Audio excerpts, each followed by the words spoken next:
Assalamualaikum warahmatullahi wabarakatuh. Jumpa lagi di channel YouTube saya.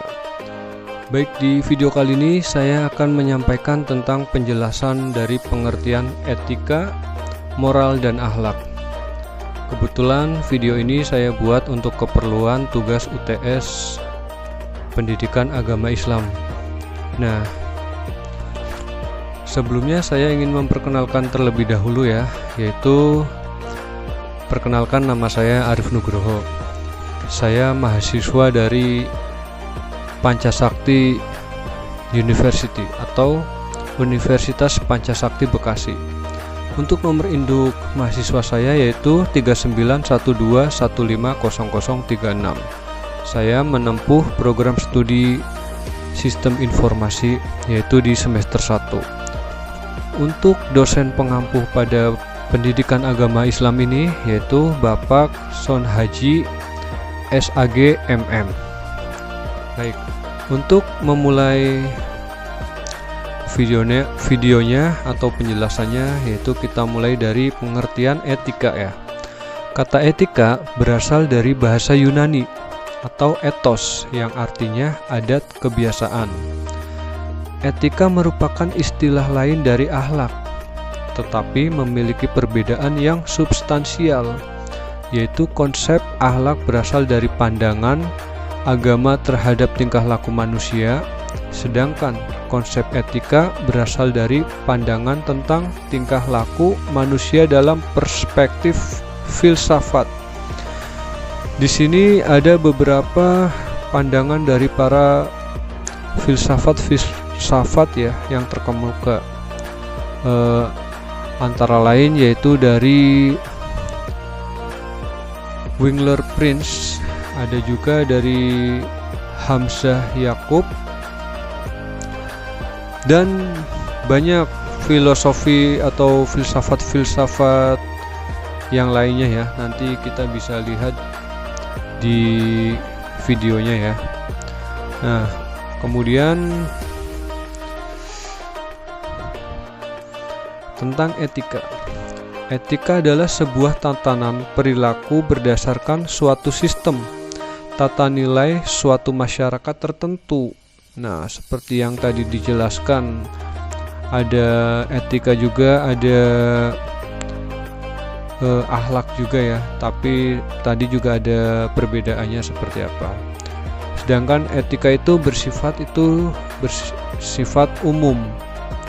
Dan etika dibagi atas dua macam, yaitu ada etika deskriptif dan etika normatif. Etika menurut istilah yaitu ilmu yang menjelaskan arti baik dan buruk, menerangkan apa yang seharusnya dilakukan oleh manusia, menyatakan tujuan yang harus dituju oleh manusia di dalam perbuatan mereka, dan menunjukkan jalan untuk melakukan apa yang seharusnya diperbuat. Sehingga untuk secara kesimpulannya yaitu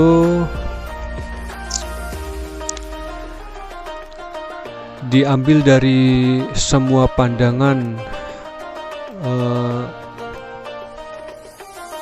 dari para filsafat ya, yaitu yang berhubungan dengan pengertian etika, dapat diambil bahwa pemahaman etika adalah cara pandang manusia tentang tingkah laku yang baik dan buruk, yang digali dari berbagai sumber yang kemudian dijadikan sebagai tolak ukur tindakan dengan pendekatan rasional dan filosofis. Setelah kita mengenal atau memahami tentang pengertian etika, kemudian yang kedua yaitu moral. Puspo Proja seperti dikutip Masrur Muskic menyebutkan bahwa moral berasal dari bahasa Latin atau mores, yang mana artinya adat kebiasaan. Kata mores bersinonim dengan mos, moris, manner, mores, atau manners, morals. Apabila moral diartikan sebagai tindakan baik atau buruk dengan ukuran adat, Konsep moral berhubungan pula dengan konsep adat yang dibagi pada dua macam adat, yaitu adat shohihah, yaitu adat yang merupakan moral masyarakat yang sudah lama dilaksanakan secara turun-temurun dari berbagai generasi. Nilai-nilainya telah disepakati secara normatif dan tidak bertentangan dengan ajaran-ajaran yang berasal dari agama Islam, yaitu Al-Quran dan As-Sunnah. Yang kedua yaitu adat fasidah, yaitu kebiasaan yang telah lama dilaksanakan oleh masyarakat tetapi bertentangan dengan ajaran agama Islam. Misalnya nih, kebiasaan melakukan kemusyrikan, yaitu memberi sesajen di atas kuburan setiap malam Selasa atau malam Jumat. Seluruh kebiasaan yang mengandung kemusyrikan dikategorikan sebagai adat yang fasidah atau adat yang rusak. Nah, berbicara tentang moral berarti berbicara tentang 3 landasan utama terbentuknya moral. Apa aja sih landasan terbentuknya moral? Nah, mari kita simak ya. Yang pertama yaitu sumber moral atau pembuat sumber. Dalam kehidupan masyarakat, sumber moral dapat berasal dari adat, kebiasaan, dan pembuatnya bisa seorang raja, sultan, kepala suku, dan tokoh agama. Bahkan mayoritas adat dilahirkan oleh kebudayaan masyarakat yang penciptanya tidak pernah diketahui. Seperti mitos-mitos yang sudah menjadi norma sosial ya. Dalam moralitas Islam, sumber moral dari wahyu Al-Quran dan As-Sunnah. Sedangkan pencipta standar moralnya Allah Subhanahu wa Ta'ala, yang telah menjadikan para nabi dan rasul, terutama Nabi Muhammad SAW, yang menerima risalahnya berupa sumber ajaran agama Islam yang terutama di dalam kitab suci Al-Quran. Nabi Muhammad SAW adalah pembuat sumber kedua setelah Allah Subhanahu wa Ta'ala. Yang kedua yaitu objek sekaligus subjek dari sumber moral dan penciptanya moralitas sosial yang berasal dari adat. Objek dan subjeknya adalah individu dan masyarakat yang sifatnya lokal, karena adat hanya berlaku untuk wilayah tertentu. Artinya tidak bersifat universal tetapi teritorial. Dalam moralitas Islam, subjek dan objeknya adalah orang yang telah balik dan berakal yang disebut mukallaf. Yang ketiga, tujuan moral, yaitu tindakan yang diarahkan kepada target tertentu, misalnya bertujuan untuk ketertiban sosial, keamanan dan kedamaian, kesejahteraan, dan sebagainya. Dalam moralitas Islam, tujuan moral adalah mencapai kemaslahatan duniawi dan ukhrawi. Contohnya moralitas yang berkaitan dengan pola makan yang dianjurkan Al-Quran, yaitu pada surat Al-Baqarah ayat 168, yang mana artinya ayat tersebut adalah perintah yang hukumnya wajib bagi seluruh umat Islam untuk memakan harta yang halal dan bergizi. Kemudian setelah kita memahami pengertian etika dan moral, yang ketiga yaitu kita akan membahas tentang akhlak. Dan apa sih akhlak itu?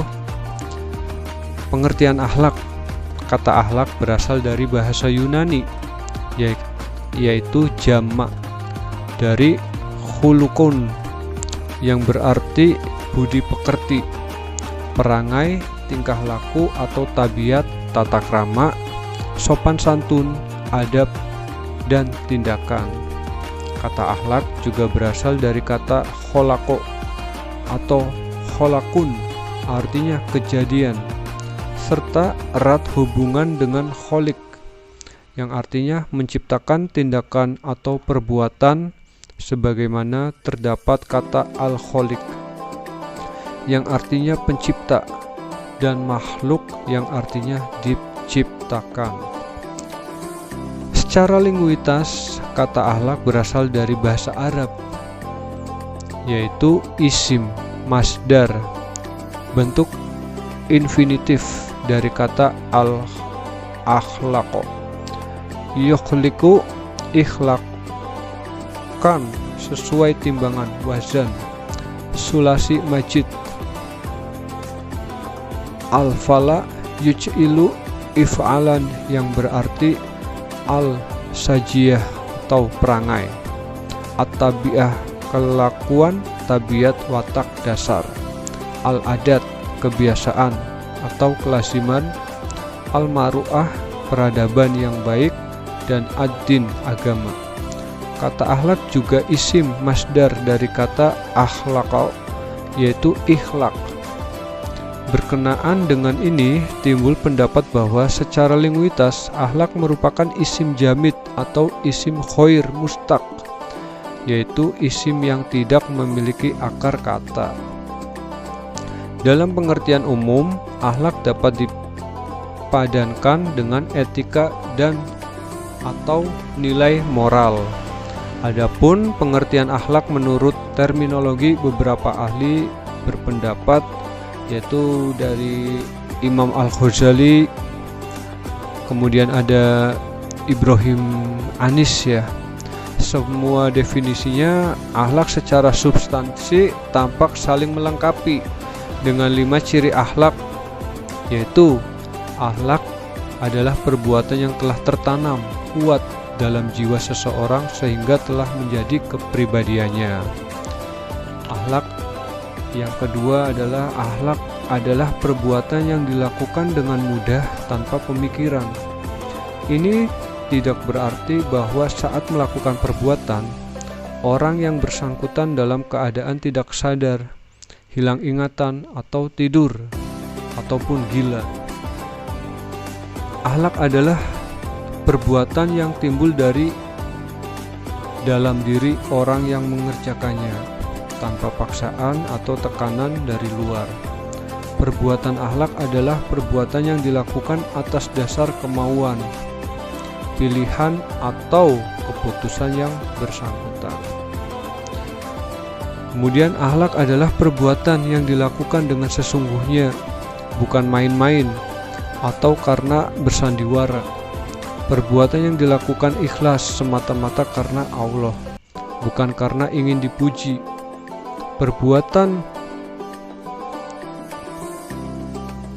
atau ingin mendapatkan pujian. Nah, sedangkan secara terminologis pengertian akhlak adalah tindakan yang berhubungan dengan 3 unsur yang sangat penting, yaitu kognitif sebagai pengetahuan dasar manusia melalui potensi intelektualitasnya. Yang kedua, afektif, yaitu pengembangan potensi akal manusia melalui upaya menganalisis berbagai kejadian sebagai bagian dari pengembangan ilmu pengetahuan.